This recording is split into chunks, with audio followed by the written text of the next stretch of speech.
4 बजे से और 6 बजे तक का जो समय है ये भजन के लिए बहुत लाभदायक है।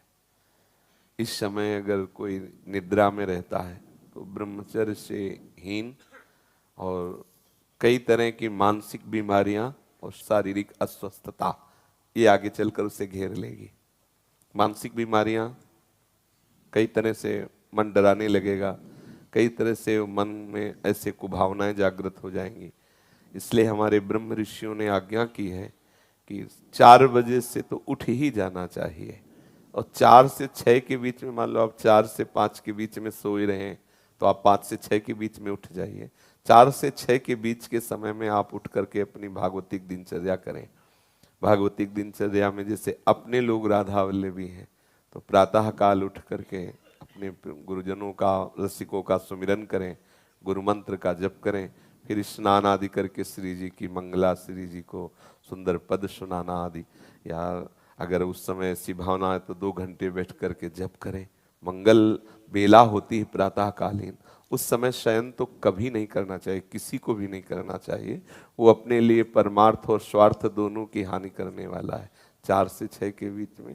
महाराज जी, मैं सुबह उठ जाऊंगा, मैंने सोच लिया कि अब मैं ना कल से उठूंगा। अच्छा। तो मैं 1 हफ्ता उठ लूंगा, फिर जैसे मेरे मन के अंदर आएगा ना, नहीं अब मैं ना उठने लग गया हूं, तो फिर अगले दिन है ना वो फिर पूरा ढेर हो जाऊंगा। नहीं, ऐसा नहीं, आपका दृढ़ नियम होना चाहिए। और नए बच्चे हो तो अलार्म वाला सिस्टम रख लो, वो जब बजे तो उठ के बैठ जाओ। इसमें आपको प्रयासरत रहना पड़ेगा, कुछ समय प्रयासरत रहिए, फिर आपका अभ्यास बन जाएगा कि आप उस समय सो ही नहीं सकते।